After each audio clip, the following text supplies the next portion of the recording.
तो बच्चों कैलोरीमेट्री के चैप्टर में जो मैंने पिछली बार सवाल कराया था वो थोड़ा मुश्किल था, पर कैलोरीमेट्री के चैप्टर में बहुत मुश्किल चीजें आती नहीं है। बेसिक जो सवाल कैलोरीमेट्री में आज तक जितने भी सवाल आए हुए हैं वो सारे के सारे सवाल हैं सिर्फ आपका कि आप टेबल बनाए कि इसने हीट दी, इसने हीट ली, एक ने हीट दी, एक ने हीट ली, दोनों हीट बराबर होनी चाहिए और फाइनली ये आपको पता होना चाहिए कि टेम्परेचर सबका बराबर हो जाएगा। You must know this thing कि फाइनल टेम्परेचर सबका बराबर हो जाएगा। और क्या आपको पता होना चाहिए, वाटर के लिए आपको सारी इंफॉर्मेशन होनी चाहिए कि वाटर का मेल्टिंग पॉइंट या फ्रीजिंग पॉइंट 0 डिग्री है, वाटर का बॉइलिंग पॉइंट आपका कितना 100 डिग्री सेंटीग्रेड है, वाटर के लिए latent heat of vaporisation, latent heat of fusion and water के लिए स्पेसिफिक हीट कैपेसिटी सब आपको पता होनी चाहिए। दूसरी बात यह कि मेल्टिंग पॉइंट पर हो सकता है पानी और सॉलिड दोनों, पानी और आइस दोनों ही एक साथ एग्जिस्ट कर सकते हैं, और बॉइलिंग पॉइंट पर पानी और गैस यानी पानी और वेपर दोनों एक साथ एग्जिस्ट कर सकते हैं। तो ये इस पे याद रखिएगा कि फाइनल मिक्सचर क्या बचेगा। अगर आपका टेम्परेचर 0 डिग्री या 100 डिग्री आ रहा है वाटर के लिए, तो हो सकता है कि थोड़ा पानी और थोड़ी बर्फ बच जाए, और हो सकता है कि अगर 100 डिग्री आ रहा है तो थोड़ा पानी और थोड़ा स्टीम बच जाए। लेकिन अगर 120 डिग्री आ रहा है तो गारंटी है सब स्टीम होगा, और अगर 15 डिग्री आ रहा है तो सब पानी होगा, और -10 डिग्री आ रहा है तो गारंटी है कि सब आइस होगा। तो ये याद रखिएगा। अब कैसे सवाल आते हैं, छोटे छोटे सवाल करके देखते हैं। जो असली में सवाल आएंगे वो आज के लेक्चर में है, कि ध्यान से समझिएगा। इस लेवल के सवाल जेईई एडवांस तक में आते हैं, ध्यान से समझने की कोशिश करिएगा। एकदम सिंपल सवाल है पर करने आपको आने चाहिए। जैसे क्वेश्चन नंबर 1, क्वेश्चन नंबर 1 में क्या बोल रहा है, अ कैलोरीमीटर, बहुत सिंपल सवाल है पर ध्यान से, of water equivalent 100 gram have 200 gram water, 200 gram water at 20 degree centigrade. Find out total heat supplied to vaporize complete water. पानी को पूरी तरह से वेपराइज करने के लिए यानी बॉयल करने के लिए कितनी हीट चाहिए होगी, ये पूछ रहा है हमसे सवाल। तो आपको पता है वाटर इक्विवेलेंट का मतलब है कि आप ये मान सकते हैं, वाटर इक्विवेलेंट का मतलब है कि आप ये मान सकते हैं कि उतने ग्राम पानी रखा हुआ है। तो अब क्या होगा, क्या होगा, पहले टेम्परेचर हमें 20 डिग्री से 100 डिग्री पे करना पड़ेगा, और 100 डिग्री से हमें इसको वेपराइज करना पड़ेगा। उसके बाद ये बॉयल करेगा, वेपराइज करेगा। तो 20 डिग्री से 100 डिग्री में वाटर इक्विवेलेंट का मतलब होता है उतना वाटर मान सकते हैं। तो स्टार्ट जब हम करते हैं इस तरह के सवाल को, तो हमें लगता है कि यार इसका मतलब है कि 300 ग्राम पानी रखा हुआ है, 100 ग्राम का वाटर, 100 ग्राम का कैलोरीमीटर और 200 ग्राम का हमारा असली वाटर, तो यानी 300 ग्राम पानी रखा गया। तो पहले स्टेप में तो हम लिख देते हैं हीट गिवन, क्यू की वैल्यू लिखते हैं 300 इंटू 1 इंटू 80, 300 इंटू 1 इंटू 80, तो 300 इंटू 1 इंटू 80 यानी 300 ग्राम पानी जो था वो 80 डिग्री का राइज किया, ये हमने लिख लिया। अब हमें क्या करना है, वेपराइज करना है। यहां पर क्या होता है कि हम जब 300 लिख चुके होते हैं तो हमारा दिमाग में ये सिली मिस्टेक है, इसलिए मैं क्लियर कर दूं। हमें लगता है 300 ग्राम पानी था, वो पहले 80 बढ़ा फिर वेपराइज हुआ। एक्चुअली वेपराइज बर्तन थोड़ी होगा, बर्तन का वाटर इक्विवेलेंट दिया हुआ है, दैट मींस बर्तन पानी थोड़ी हो गया। कोई किसी सवाल में आप कहते हैं कि आप गधे हैं, फॉर एग्जाम्पल किसी ने बोल दिया आपसे, इसका मतलब आप लिटरली गधे थोड़ी बन गए। आप जाके घास थोड़ी चरने लगोगे कि जाओगे घास चरने लगोगे, ऑब्वियसली उस पर्टिकुलर कॉन्टेक्स्ट में आपको कहा गया है।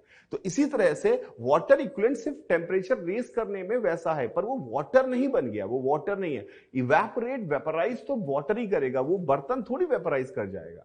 तो अल्टीमेटली जब आप 100 डिग्री पे पहुंचा रहे हैं तो दोनों को पहुंचाया, पर बॉयल तो सिर्फ वाटर कर रहा होगा ना। तो बॉइलिंग में जो हीट खर्च हुई होगी वो होगी 200 इंटू 540, 200 इंटू 540। छोटा सा सवाल था पर ये सिली मिस्टेक होती है। तो सिली मिस्टेक को बचाने के लिए मैंने आपसे बोला कि ये ध्यान रखिएगा कि वाटर इक्विवेलेंट का मतलब सिर्फ इतना है कि गर्म करने के लिए उसको हीट चाहिए होगी, पर 100 डिग्री के बाद वो टेम्परेचर कोई बढ़ा नहीं रहा है। तो टेम्परेचर बढ़ा नहीं रहा है तो वाटर कैलोरीमीटर कोई हीट नहीं ले रहा होगा, सिर्फ वाटर हीट ले लेके बॉयल हो रहा होगा। तो हमारे पास आंसर आ गया Q बराबर 300 into 80। I hope you can multiply to get the answer. आप इसको मल्टीप्लाई कर लेंगे, ऐड कर लेंगे और आपका आंसर निकल आएगा। It was a very simple question but I hope it is clear to you. Clear है? गुड। अब एक दूसरा सवाल देखते हैं। दूसरे सवाल में क्या है? In a container of negligible heat capacity, negligible heat capacity मतलब वो कोई हीट नहीं लेगा। 50 ग्राम ice at -20 degree centigrade is mixed with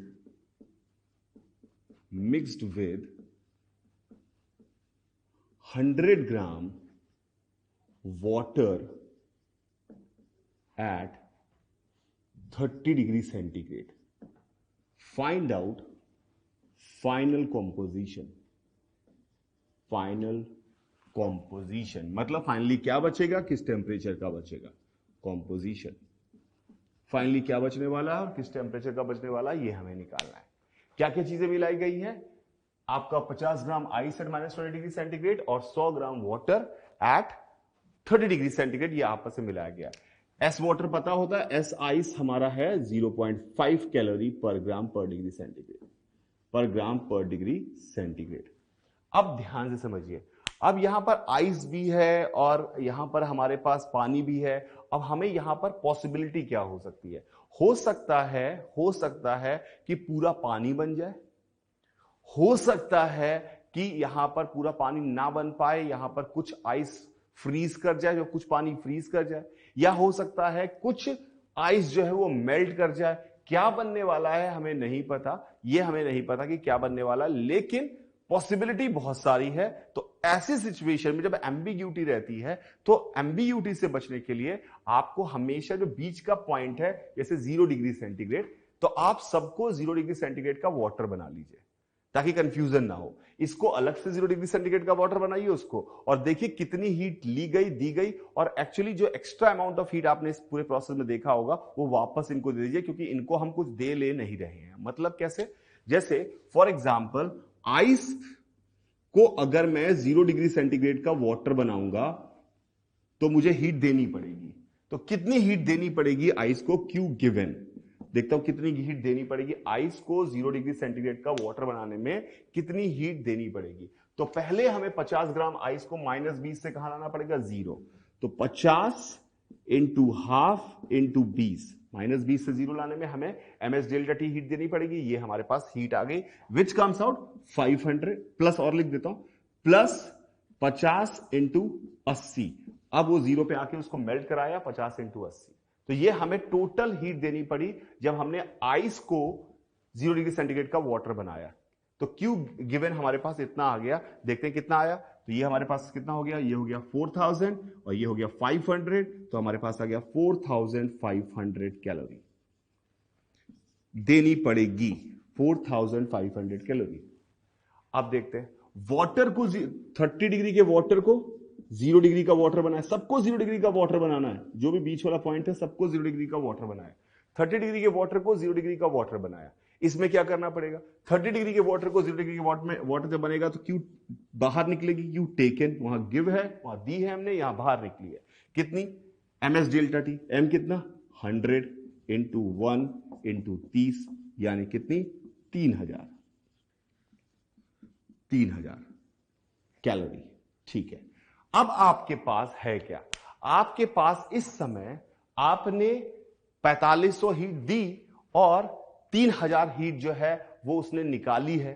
तो आप तो भी 1500 के नुकसान, आप बाहरी आदमी हैं, आपने इसको 4500 दी और उससे आपको 3000 मिल गई, दोनों दोस्त है, साथ में रह रहे हैं। आपने कहा मेरी 1500 और वापस चाहिए मुझे, मैंने 1500 एक्स्ट्रा दी हुई है, मुझे वापस चाहिए। 1500 आपने एक्स्ट्रा दी ना, इसको आपने 4500 दी, वहां से 3000 निकली, तो आपने 1500 एक्स्ट्रा दी हुई है। आपने कहा मेरा 1500 वापस लाओ। किससे लेंगे वापस? जो आपके पास फाइनल चीजें बची हैं उनसे आप कहेंगे मेरा 1500 वापस करो। क्या बचा है आपके पास? नाउ व्हाट यू हैव, आपके पास है 150 ग्राम water at 0 degree centigrade. 0 degree centigrade का पानी है और आप इससे कह रहे हैं कि मेरी 1500 कैलोरी मुझे वापस करो।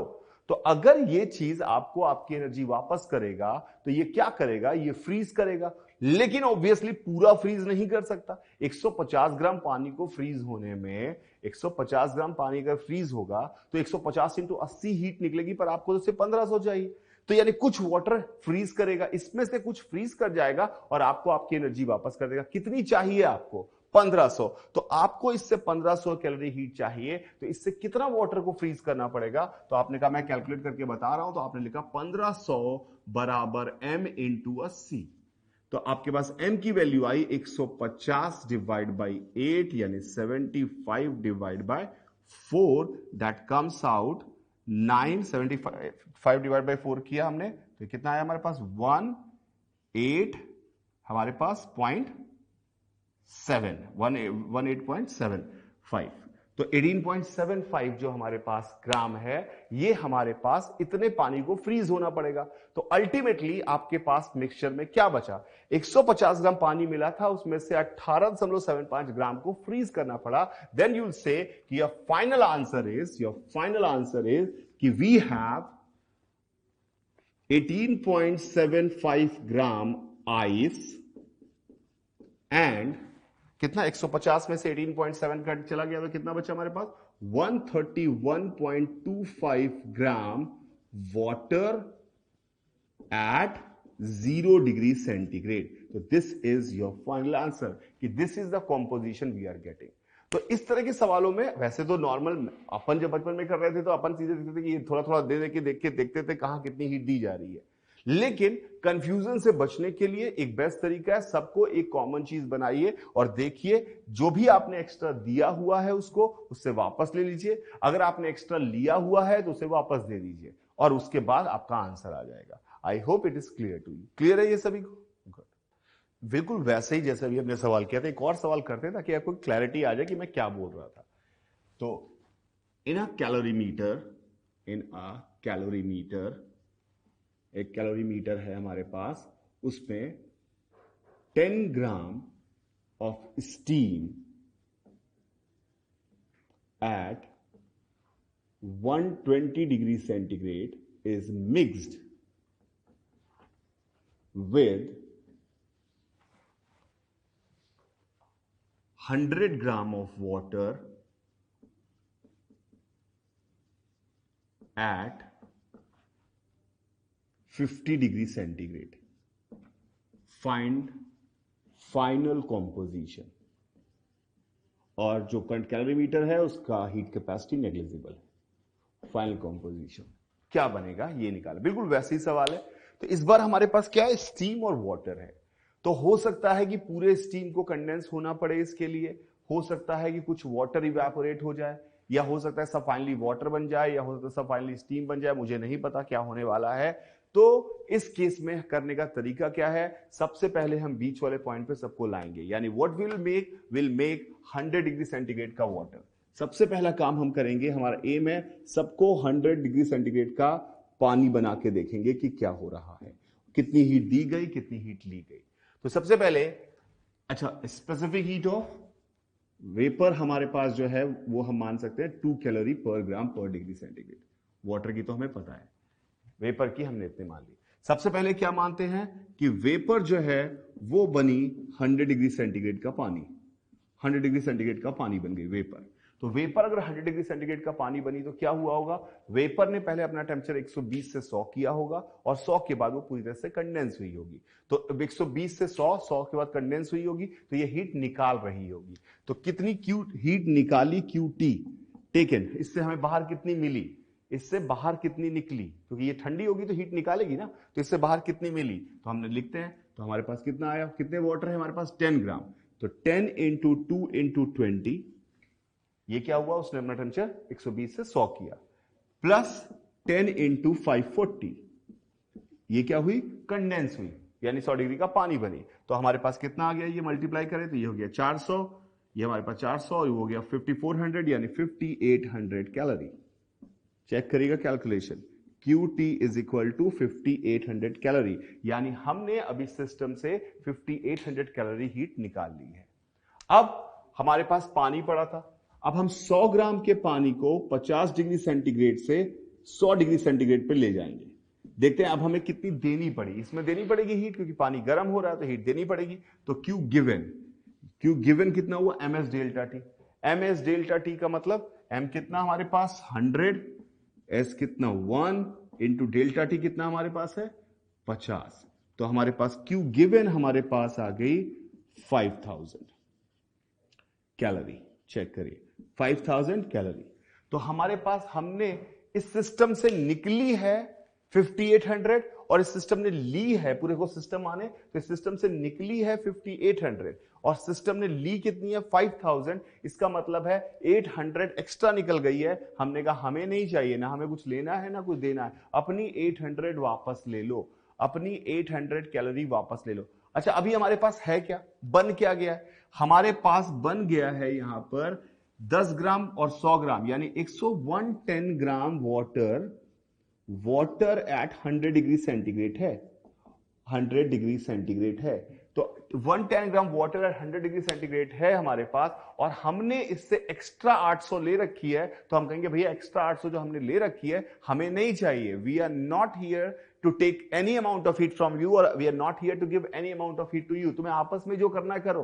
तो जो हमने एक्स्ट्रा 800 इससे निकाल ली थी वो इसको वापस दे देते हैं। तो इस एक्स्ट्रा 800 से होगा क्या, इस एक्स्ट्रा 800 से इस पानी से कुछ पानी इवेपोरेट बॉयल कर जाएगा, पूरा नहीं कर सकता। 110 इंटू 540 तो बहुत बड़ा नंबर होगा, हमें तो सिर्फ 800 कैलोरी वापस की है। तो कितना पानी इससे वापस से इवेपोरेट होगा, तो 800 is equal to M into L यानी एम इंटू 540।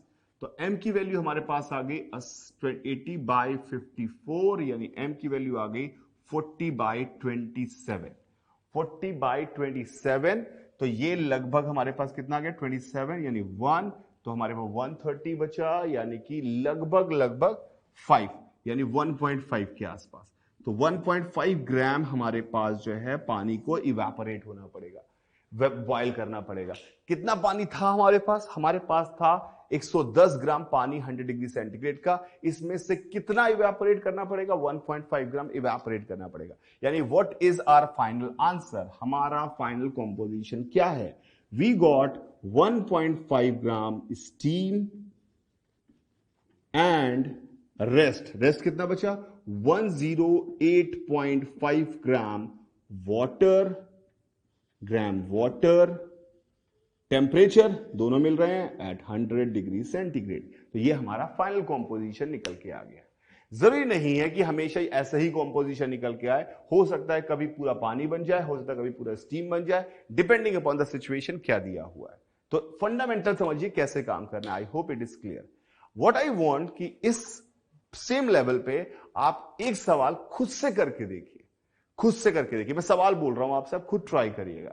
क्या किया मैंने यहां पर कैलोरीमीटर में लिया, लिख लीजिए इस सवाल को, कैलोरीमीटर में लिया 20 gram steam at 120 degree centigrade and 50 gram ice at -50 degree centigrade और दोनों को मिला दिया। फाइनल मिक्सचर बताइएगा।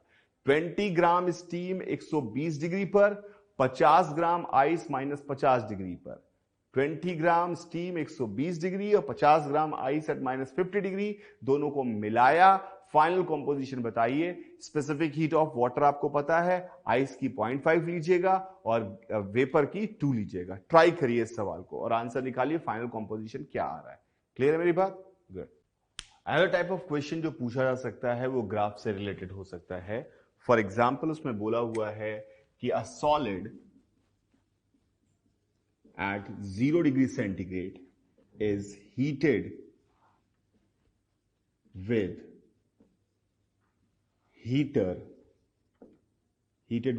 कितना मास दिया सॉलिड का नहीं दिया हुआ है, with heater of constant power के हीटर से उसको हीट किया गया है, constant power, and its temperature versus time graph is given. Temperature और टाइम का ग्राफ दिया हुआ है। Let's say this is the graph.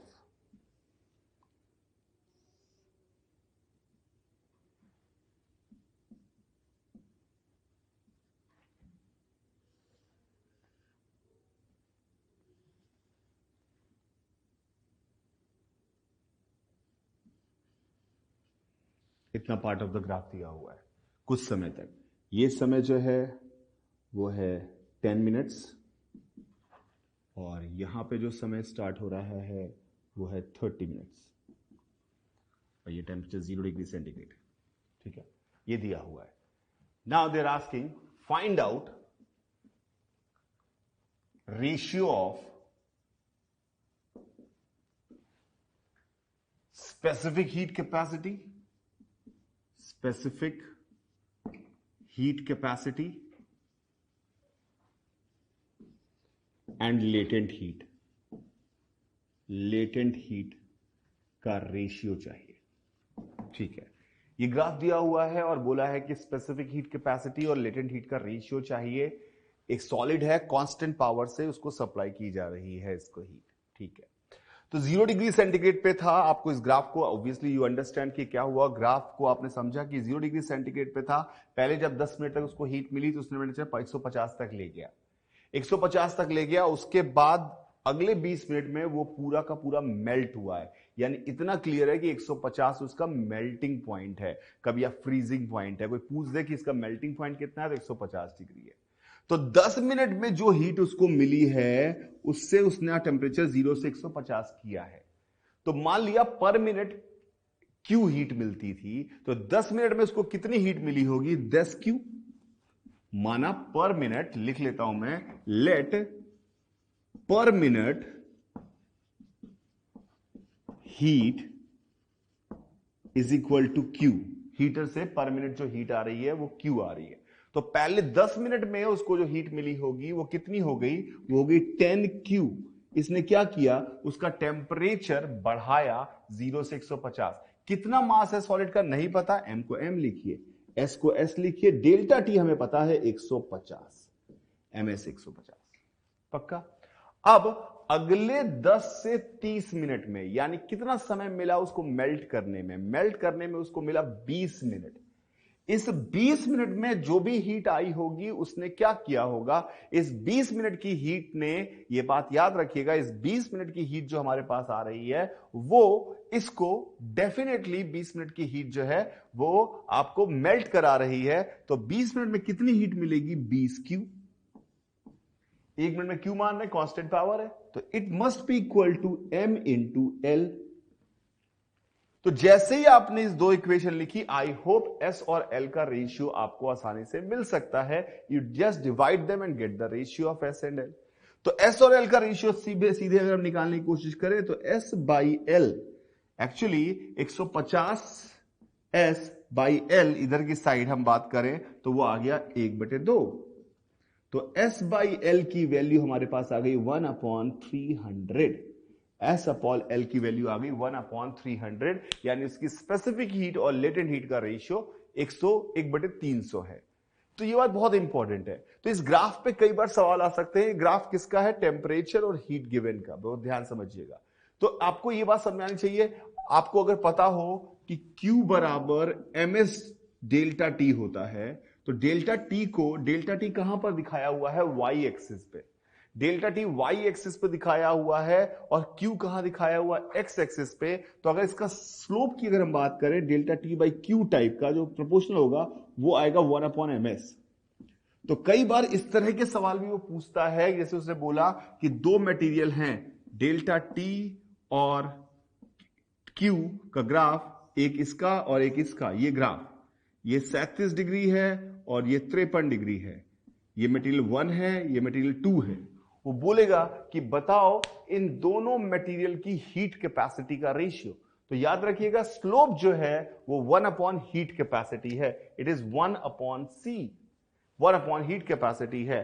तो इसका मतलब C1/C2 हीट कैपेसिटी का रेशियो जो आएगा वो आएगा 1 स्लोप, यानी कि cot 37, cot 37 कैसे करते समझ में आया, 1037 स्लोप होता तो 1/cot 37 अपॉन cot 53।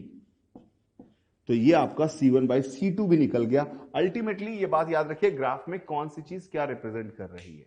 तो इस ग्राफ का जो ये स्लोप है वो हमारा 1 हीट कैपेसिटी को प्रोपोर्शनल होता है, ये याद रखिएगा। तो इस तरह से हमारे सवाल आएंगे ग्राफ वाले भी। तो मुझे उम्मीद है कि आप इन सवालों को भी आसानी से सॉल्व कर सकते हैं, इसमें कोई भी डिफिकल्ट लेवल नहीं आएगा, एकदम बेसिक सवाल आते हैं। क्लियर? हाँ, एक और सवाल करते हैं और आप चाहें तो इस सवाल को आप इसको फॉर्मूले की तरह भी यूज कर सकते हैं। क्या है? In a container n different liquids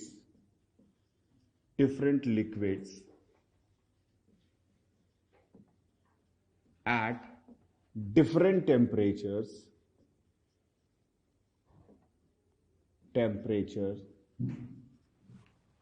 are mixed. Find out final temperature. यानी कि स्टैंड फॉर्मूला बन सकता है अगर आप चाहें तो। इसमें क्या किया गया है? M1, M2, M3 जिनके specific heat S1, S2, S3 और जिनके टेम्परेचर T1, T2, T3 थे, इन सबको मिलाया गया और पूछा गया कि बताओ फाइनल टेम्परेचर क्या होगा।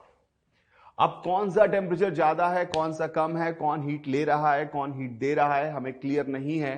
तो इस केस में अपन क्या कर सकते हैं, वही है, आप देखिए maths is a very powerful tool. अगर आपने मान लो दो चीजें मिलाई और आपने ऐसा भी मान लिया कि ठंडी वाली चीज ने हीट दी है और गर्म वाली चीज ने हीट ली है, तभी मैथमेटिकल इक्वेशन सेम बनेगी और आंसर सेम आएगा।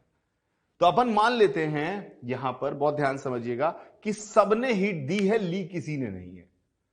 क्योंकि जितनी हीट दी है उतनी ही ली गई है, तो इसका मतलब सबने हीट दी है और ली किसी ने नहीं है, ये मैं मान लेता हूं। इसका मतलब total heat given has to be 0 अगर सबने हीट दी है, ये मान रहा हूं।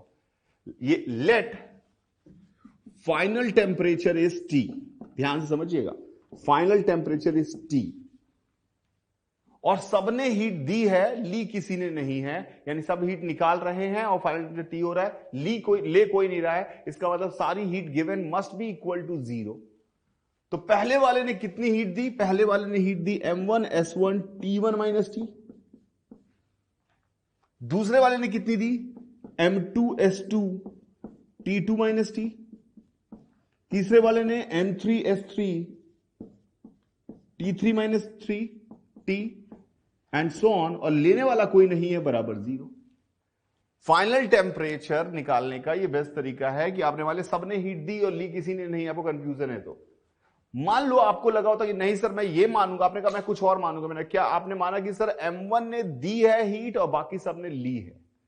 M1 ने दी है हीट, बाकी सबने ली है और फाइनल टेम्परेचर T हुआ है। तो आप इक्वेशन कैसे लिखते? M1 ने दी है M1 S1 T1 minus T और बाकी सबने हीट ली है, यानी बाकी का टेम्परेचर बढ़ा होगा, तो बराबर M2 S2 T minus T2 plus M3 S3 T minus T3 and so on.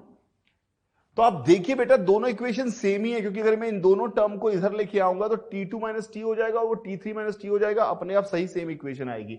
इसलिए कभी चिंता मत करिएगा कि किसने दी किसने ली। आप तो मानिए एक ने दी एक ने ली, जिसका मन करे। 20 डिग्री वाले ने दी और 50 डिग्री वाले ने ली है, ये भी मान लेंगे तो भी कोई फर्क नहीं पड़ता, आंसर सही आएगा। इक्वेशन सही लिखना। देने वाले का टेम्परेचर, हमारे लॉजिक, अगर हमने माना दी है हीट, उसका टेम्परेचर डेफिनेटली घटना चाहिए और जिसने ली है उसका बढ़ना चाहिए। बस इस लॉजिक से आप इक्वेशन लिखेंगे, आंसर आएगा। तो ये हमारे पास आ गया। अब हम इसको सिंप्लीफाई करते हैं तो हमारे पास आ गया M1 S1 T1 plus M2 S2 T2 plus M3 S3 T3 and so on. ये हमने पहले टर्म्स जो मल्टीप्लाई किए उनको लिखा है, minus T times M1 S1 plus M2 S2 and so on बराबर 0। अब माइनस T उधर गया तो हमारे पास सीधे T की वैल्यू आ गई। मैं लिख रहा हूं sigma Mi Si Ti over sigma Mi Si। आप चाहे तो इसको फॉर्मूले की तरह ही याद कर ले। तो जब भी कभी कोई आपके साथ सवाल पूछेगा कि ये मिला है फाइनल टेम्परेचर बताओ, तो सीधे आंसर लिख दे। इसको, इस आंसर को हम ऐसे लिख सकते हैं, M इंटू एस क्या होता है? Heat capacity. इसको ऐसे लिख सकते हैं sigma Ci Ti over sigma Ci। तो आपको जो भी दिया हो सवाल में उसके हिसाब से आप आंसर निकाल सकते हैं। And there is no harm in remembering this formula, कि अगर आप इसको याद कर ले कि जब भी दो चीजें मिक्स की जाएंगी फाइनल टेम्परेचर क्या होगा। हमने जो सवाल किए थे स्टार्ट में, दो चीजें मिक्स करके टेम्परेचर पूछा था, उसको आप सीधे फॉर्मूला बेसिस पे डाले और आंसर निकाल सकते हैं। I hope it is clear to you. पक्का? एक्चुअली सवाल तो सारे इसमें यूनिटरी मेथड के ही बेसिक सवाल आते हैं, पर थोड़ा सा घुमा फिरा के कुछ ना कुछ कॉम्प्लिकेट, मैथमेटिकली कॉम्प्लिकेट करने की कोशिश करता है और कुछ भी नहीं है। तो इसमें क्या क्या कह रहा है वो, कि मान लो 3 सब्सटेंसेस हैं A B C of equal mass. 3 substances के नाम है A B C of equal mass. ठीक है, इक्वल मास है यानी सबका मास सेम दे रखा है, सबका मास बराबर बराबर दे रखा है। Are at temperature 10 degree centigrade, 20 degree centigrade and 30 degree centigrade. यानी ए बी सी का टेम्परेचर जो है वो 10 डिग्री, 20 डिग्री और 30 डिग्री सेंटीग्रेड है। ठीक है, उसने बोला कि if A and B are mixed, A and B are mixed, A और बी को मिक्स्ड किया, तो उसने कहा एक 10 का था और बी 20 का था, उसने कहा मिक्स किया, then he figured out final temperature of mixture जो उसका निकल के आया वो आया 12 डिग्री सेंटीग्रेड। ए और बी को मिक्स करने पे फाइनल टेम्परेचर 10 और 20 के बीच में आना चाहिए, तो उसने कहा नोटिस किया कि वो आ रहा है 12 डिग्री सेंटीग्रेड। फिर उसने बोला कि if B and C are mixed, B and C are mixed, तो टेम्परेचर जो मिक्सचर का इस बार आ रहा है बी और सी में, बी और सी को मिलाया गया है, तो टेम्परेचर जो इस बार आ रहा है वो आ रहा है हमारा 26 डिग्री सेंटीग्रेड। ये बताया। अब वो पूछ रहा है if A and C are mixed, A and C are mixed, what will be the mixture temperature, mixture का टेम्परेचर क्या होगा। तो ये हमसे पूछा गया है। ठीक है, तो ए और बी को मिक्स किया गया तो ये है, और बी और सी को मिक्स किया गया तो ये है, ये दिया हुआ है। अब मैंने मान लिया कि ए का स्पेसिफिक हीट S1 है, बी की S2 है और सी की S3 है। ये हमारा सवाल था, हमने ये मान लिया कि ए की स्पेसिफिक हीट S1, बी की S2 और सी की S3 है। तो अब अभी जो हमने फॉर्मूला निकाला था उसी फॉर्मूले का हम यूज कर लेते हैं, और सीधे लिखते हैं। तो पहली इंफॉर्मेशन में वो बोल रहा है कि जब ए और बी को मिक्स किया गया तो मिक्सचर का टेम्परेचर, जिसका फॉर्मूला भी हमने देखा था कैसे निकालते हैं, मिक्सचर का टेम्परेचर 12 आ रहा है, तो 12 is equal to MS1 into 10। याद है ना, M1S1 delta M1S1 T1 plus M2S2 T2 upon M1S1, M same है तो M को M ही लिखा, plus MS2 20 upon MS1 plus MS2।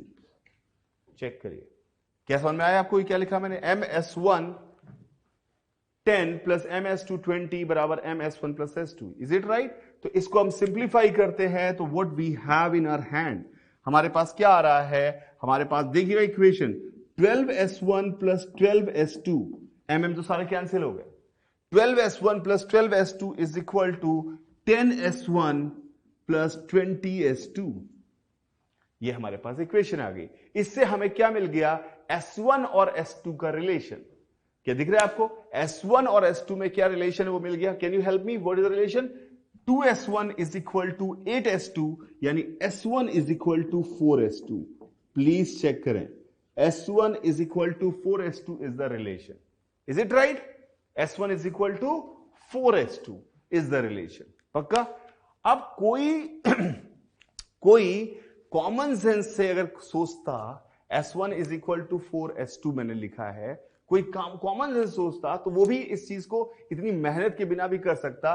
सोचता कि 10 वाला और 20 वाला जब मिलाए गए, 10 डिग्री और 20 डिग्री मिलाए गए तो 12 पे लाया, यानी कि जो ए है उसकी स्पेसिफिक हीट ज्यादा होनी चाहिए, यानी इसका 2 बढ़ने में उसका 8 घटा है टेम्परेचर, इसका 2 बढ़ने में, अब थोड़ा कॉमन सेंस है, इसका टेम्परेचर 2 बढ़ा तो इसका 8 घटा है, इसका मतलब ये 2 बढ़ाने के लिए इसको 8 बढ़ाने के बराबर हीट चाहिए, यानी स्पेसिफिक हीट का रेशियो 1:4 होना चाहिए। इतनी मैथ्स लगाने की जरूरत नहीं थी, 2 बढ़ा तो 8 घटा, यानी 2 बढ़ने में जितना चाहिए उतना ही उसको 8 बढ़ाने में चाहिए, तो इसका मतलब 1:4 4 का रेशियो होना चाहिए। अब इस सेम लॉजिक से बिना पेन चलाए आप मुझे बताइए, जब बी और सी मिक्स किए गए तो क्या हुआ? तो बी ने 6 बढ़ाया, बी ने अपना टेम्परेचर 6 बढ़ाया और सी ने अपना टेम्परेचर 4 घटाया। तो इसका मतलब है इसके 6 बढ़ने में जितनी हीट चाहिए थी, उसके 4 घटने में उतनी ही हीट चाहिए। पक्का? तो इसका मतलब मैं यहां पे लिख रहा हूं, मुझे नहीं पता आपसे सोच पाएंगे कि नहीं, देखने की कोशिश करिए। इसका मतलब मैं कह सकता हूं S3 over S2 must be equal to S3 over S2 must be equal to 6/4। चेक करिए कहां से आया, नहीं तो आप नॉर्मल तरीके से करिए, आई डोंट केयर, लेकिन थोड़ा सा समझिए। S3/S2 की वैल्यू 6:4 आ गई, यानी हमारे पास S3/S2 की वैल्यू आ गई 3/2। S3/S2, तो अब S3 और S2 का रेशियो 3:2 आ गया, और S1/S2 का रेशियो हमारे पास था, S1/S2 का रेशियो था 4। तो क्या इन दोनों से हम S1 और S3 का रेशियो निकाल सकते हैं? क्या इन दोनों से क्या S1 और S3 का रेशियो निकाल सकते हैं? तो S1 और S3 का रेशियो अगर आपने निकाला तो S1/S3 की वैल्यू आ गई, चेक करिएगा, S1/S3 कैसे, इस वाले में इसको डिवाइड कर दिया तो S1/S3 की वैल्यू आ गई 8/3। चेक करिए, S1/S3 की वैल्यू आ गई 8/3, यानी कि S1 की स्पेसिफिक हीट 8 है तो S3 की 3 है। पक्का? S1 की अगर 8 है तो S3 की 3 है, ये हमें समझ में आ गया। अब सवाल में कुछ बचा नहीं, अब पूछा A and C are mix तो फाइनल टेम्परेचर बताओ, सीधे इस फॉर्मूले में डालते हैं। A and C are mix तो फाइनल टेम्परेचर बताओ, तो फाइनल टेम्परेचर मिक्सचर डालता हूं। मास लिखने की जरूरत नहीं है, क्यों लिखने देते, मास तो कटने ही वाला है। तो S1 into 10 plus S3 into 30 upon S1 plus S2, S1 plus S3, ये आ गया। और मैंने बोला S1 अगर 8 है तो S3 3 है, तो S1 को 8 और S3 को 3 रखते हैं, तो हमारे पास क्या आया? ये हमारे पास आया 80 plus 90 divide by 11, 80 plus 90 divide by 11, 80 plus 90 यानी कि टी मिक्स हमारे पास आया 170/11। 170/11 करते हैं तो ये हमारे पास कितना है, 11 यहां पे आया हमारे पास 1, तो कितना बचा यहां 6, यानी कि 5, यानी 15। चेक करिए, फिर यानी हमारे पास यहां पर कितना आया, 5 फिर बचा, 4, फिर हमारा 6 बचा, 5, तो 15.45 degree centigrade is our answer. So पूरे calorimetry is all about these kind of simple question, simple unitary method के सवाल है, कुछ भी नहीं है। थोड़ी प्रैक्टिस करिए और लगाइए। मुश्किल आपको कहां पड़ेगी, इवेपोरेशन वाला सवाल तो वैसे भी कोई पूछता नहीं है, पर मुश्किल आपको कहां पड़ने वाली है, जब मिक्सचर वाली चीज हो। उसका मैंने आपको बेस्ट तरीका बताया है कि आप पहले सबको एक टेम्परेचर पे लें, जैसे आइस और, मैंने आपको एक सवाल दिया करने के लिए ना, आइस और स्टीम मिला के, तो उस तरह के सवाल में सबको एक कॉमन जगह पे लाइए और हीट गिवन हीट टेकन को देखिए and get the answer. I hope it is clear to you guys.